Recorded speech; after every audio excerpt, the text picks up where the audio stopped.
భగవంతుని యొక్క ఆరాధనా విధానం కాలంలో ఎలా జరగాలి అన్న విషయాన్ని ఋషులు నిర్దేశించి ఉంచారు. ప్రతి నెల కూడా చాంద్రమానాన్ని పాటించేటటువంటి సంప్రదాయంలో ఉన్న మనందరం మాస శివరాత్రి నిర్వహిస్తూ వస్తూ ఉంటాం.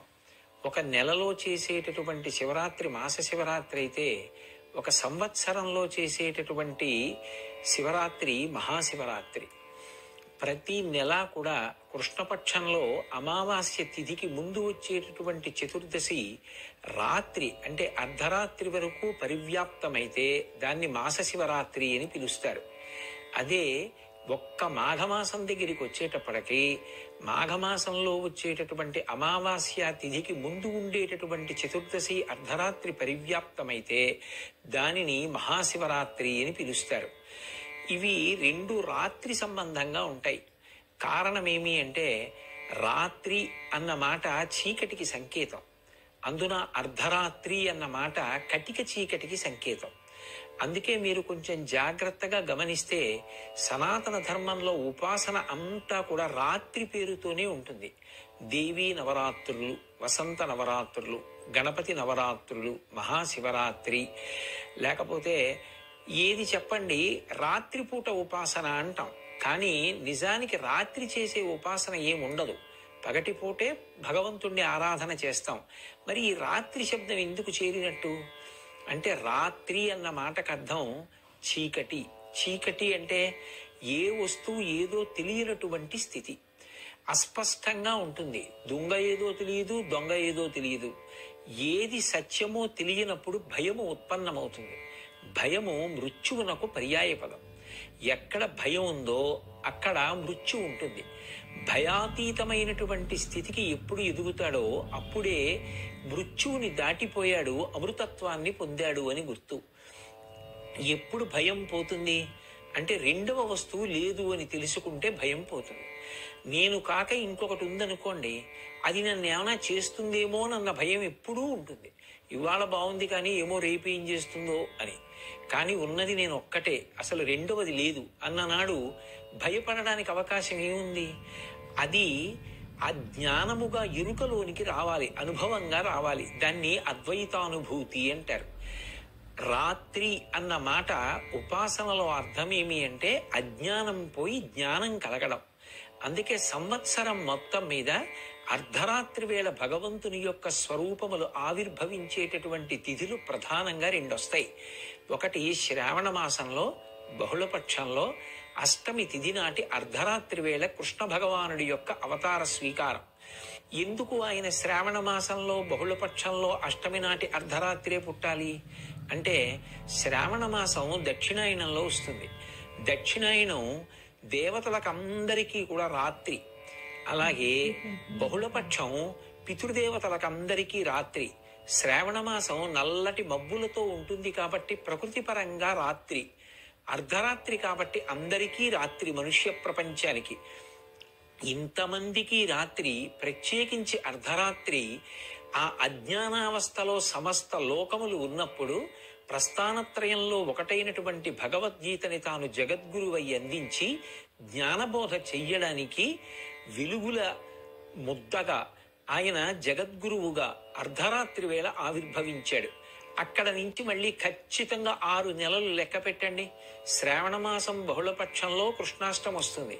శ్రావణమాసం తర్వాత శ్రావణము, భాద్రపదము, ఆశ్వీజము, కార్తీకము, మార్గశీర్షము, పుష్యము, మాఘము, 6 నెలలు.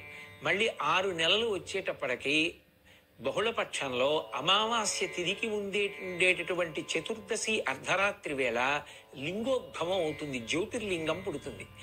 ఈ జ్యోతిర్లింగం పుట్టినటువంటి కాలాన్ని మహాశివరాత్రి అని పిలుస్తారు.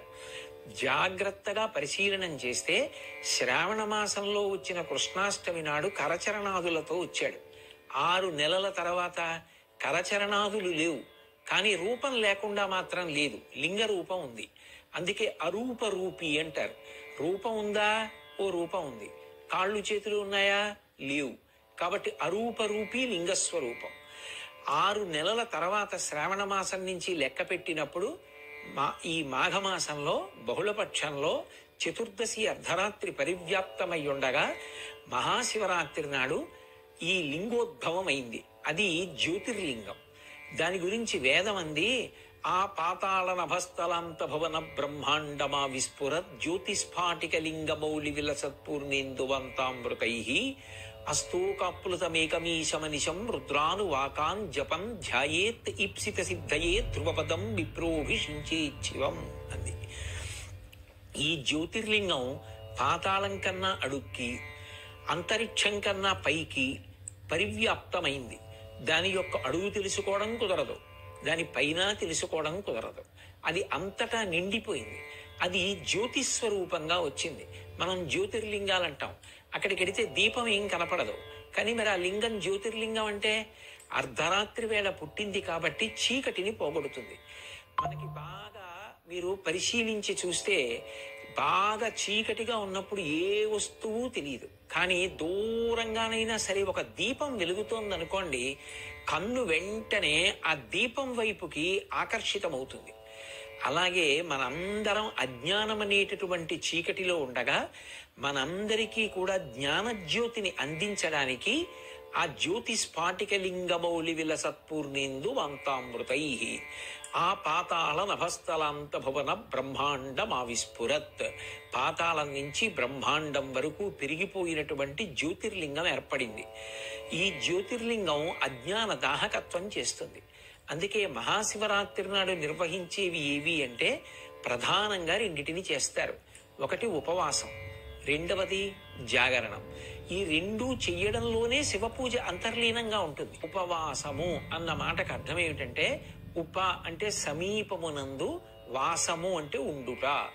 దేనికి సమీపమునందుండుట అంటే భగవంతునకు సమీపమునందుండుట. నేను ఇలా కూర్చున్నాను అనుకోండి, నాకంత దూరంలో కూర్చుంటే, ఒకరిక్కడ దగ్గరగా కూర్చుంటే, దూరంగా కూర్చున్న వాళ్ళకన్నా నాకు దగ్గరగా కూర్చున్న వాళ్ళు ఎక్కువ సమీపంలో ఉన్నారు.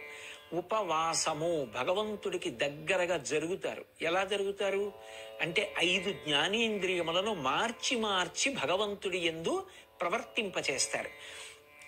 కన్నుందనుకోండి, ఏదో కొంతసేపు భగవంతుని యొక్క రకరకాల మూర్తుల్ని చూస్తాడు. ఏదో కాసేపు దక్షిణామూర్తి స్వరూపాన్ని చూసి కళ్ళు మూసుకుని ధ్యానం చేస్తాడు. కాసేపు ఊర్ధ్వతాండవ మూర్తిని చూస్తాడు. కాసేపు మహానుభావుడు నటరాజస్వామిని చూస్తాడు. కాసేపు లింగస్వరూపాన్ని చూస్తాడు.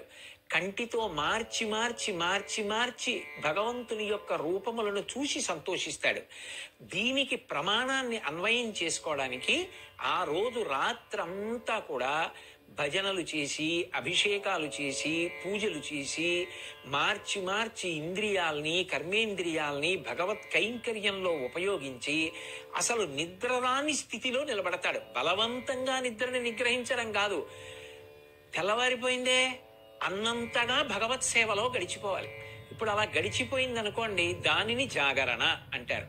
అదే ఈశ్వరానుగ్రహానికి కారణమై జ్ఞానము ఏర్పడి నేను ఆత్మ అన్న అనుభవం అద్వైతానుభూతి యందు నిలబడడానికి కారణమవుతుంది. అప్పుడు అర్ధరాత్రి వేళ జ్యోతిర్లింగం ఆవిర్భవించింది అని అన్వయం. ఆ జ్యోతిర్లింగం వస్తే చీకట్లన్నీ కూడా పోయి, కాబట్టి జన్మానికొక్క శివరాత్రి అన్నారు. ఏ జన్మ అయినా సరే తరించడానికే కదా. అయినప్పుడు జన్మంలో ఏదో ఒక్క శివరాత్రి అయినా మహాశివరాత్రిని చేయకపోతే ఎలా తరిస్తావు? అసలు మహాశివరాత్రి నాడు ఉపవాసం చెయ్యండి, మహాశివరాత్రి నాడు జాగరణ చెయ్యండి. ఈ 2 మాటలకి అర్థం అది. ఇప్పుడు ఈ 2 చేసేటప్పుడు ఎవరికి ఎంత శక్తి ఉన్నదో అంత శక్తితోనే భక్తి ముడిపడుతుంది. మహాశివరాత్రి పరమ పుణ్యప్రదమైన కాలం. ఒక్కొక్క కాలమునందు ఒక్కొక్క రకంగా ఈశ్వరానుగ్రహం వెదజల్లబడుతుంటుంది. మహాశివరాత్రి నాడు చేసేటటువంటి ఉపాసన కొన్ని కోట్ల జన్మలకి సరిపడగలిగినంత అనుగ్రహాన్ని ఈశ్వరుడు వెదజల్లేటటువంటి కాలం. ఏదో రైతు వర్షం పడేటటువంటి కాలమునందు విత్తనం వేసినట్టుగా ఉపాసనకి కూడా దేశకాలములు కలిసి రావాలి. ఉపాసనలో మహాశివరాత్రి కాలము పరిపూర్ణమైనటువంటి శివానుగ్రహాన్ని పొంది ఉండేటటువంటి కాలం. ఏమి మధ్యాహ్నం 3 గంటలకు ఎందుకు పూజ చేయరు? తెల్లవారుజామున బ్రాహ్మీ ముహూర్తంలో ఎందుకు పూజ చేస్తాం? బ్రాహ్మీ ముహూర్త సమయంలో అమ్మవారి యొక్క అనుగ్రహ తరంగములు వాతావరణం అంతా నిండి ఉంటాయి. ఆ సమయంలో ధ్యానం చేసినా పూజ చేసినా మనసు సాత్వికంగా నిలబడుతుంది. అందుకని తెల్లవారుజాము కాలం పూజకి నిర్దేశింపబడింది. అలాగే మహాశివరాత్రి ఒక సంవత్సరాన్నంతటినీ కూడా ఒక రోజుగా ప్రమాణంలో తీసుకుంటే అత్యంత పరిపుష్టమైన దైవానుగ్రహాన్ని వెదజల్లేటటువంటి కాలం. అంత గొప్ప కాలం కాబట్టి ఆ కాలాన్ని దుర్వినియోగం చేసుకోకుండా ఎవరు శివానుగ్రహం పొందడానికి ప్రయత్నిస్తారో వాళ్ళందరూ కూడా ఈశ్వర కృపకు పాత్రులవుతారు. ఎవరెవరి శక్తిని అనుసరించి ఏం చేస్తారో దాన్ని ఈశ్వరుడు పూర్ణత్వాన్నిచ్చి అనుగ్రహించేటటువంటి కాలం. లోపల ఉండవలసినది ఆ భక్తి. ఆయన ఈ లోకాన్ని నడుపుతున్నాడు. రాత్రింబవళ్ళ ఆయన వల్ల ఏర్పడుతున్నాయి. ఈ భూమి ఆయన వల్ల తిరుగుతోంది. ఋతుచక్రం ఆయన వల్ల తిరుగుతోంది. ఇన్ని ప్రాణులు ఆయన అనుగ్రహంతో పుడుతున్నాయి. ఇన్ని ప్రాణుల్ని మళ్ళీ ఆయనే భూమిలో కలుపుతున్నాడు. ఇన్ని పంటలు ఆయన వల్ల పండుతున్నాయి. ఇన్ని నీళ్లు ఆయన వల్ల వస్తున్నాయి. అది తెలిసి బ్రతకడం భక్తి. ఆ భక్తికి విత్తనం వేసి అది అంకురంగా పైకి రావడానికి యోగ్యమైనటువంటి కాలం మహాశివరాత్రి కాలం. అందుకే దాన్ని దుర్వినియోగం చేసుకోకూడదు. జన్మానికి ఒక్క శివరాత్రి అన్న మాటలో హెచ్చరిక ఏమిటంటే, రే ఇంత పరమ పుణ్యప్రదమైన కాలాన్ని పాడు చేసుకోకు. 364 రోజులు నీ భార్య బిడ్డల కోసం పరిశ్రమించావు, శాస్త్రం తప్పనలేదు. కానీ నీ కుటుంబంలో ఇంకొకడు కూడా ఉన్నాడు, జీవుడు. వాడు నీలో ఉన్న జీవుడు. ఇవాళ నీ భార్యకి భర్తవి, నీ బిడ్డలకి తండ్రివి. కానీ ఈ జీవుడు ఈ శరీరాన్ని విడిచిపెడితే ఇంకొక శరీరంలోకి ఎడతాడు. అప్పుడు కూడా భార్యా బిడ్డల్ని పోషించుకోవాలిగా. పోషించుకోవాలంటే ధనం కావాలిగా. ధనం పుణ్యం మీద ఆధారపడిందిగా. ఆ పుణ్యానికి పరిపుష్టమైన కాలము మహాశివరాత్రి. బాహ్యంలో శివానుగ్రహం చేత అందరూ సంతోషంగా ఉండాలన్నా, లోపల జ్ఞానము పండాలన్నా, మోక్షం పొందాలన్నా అన్నిటికీ యోగ్యమైన కాలం ఏది అంటే మహాశివరాత్రి. దాన్ని లౌకికానికి వాడకు. ఆ ఒక్కరోజు నీ కొరకు అని వాడుకో. ఆ పుణ్యం అనుషంగికంగా నిన్ను నీ వాళ్ళని కూడా కాపాడుతుంది. లోకమునకు శాంతినిస్తుంది. అందరూ సంతోషంగా ఉండడానికి జగత పితరవు వందే పార్వతీ పరమేశ్వరవు అంటాడు మహాకవి కాళిదాసు.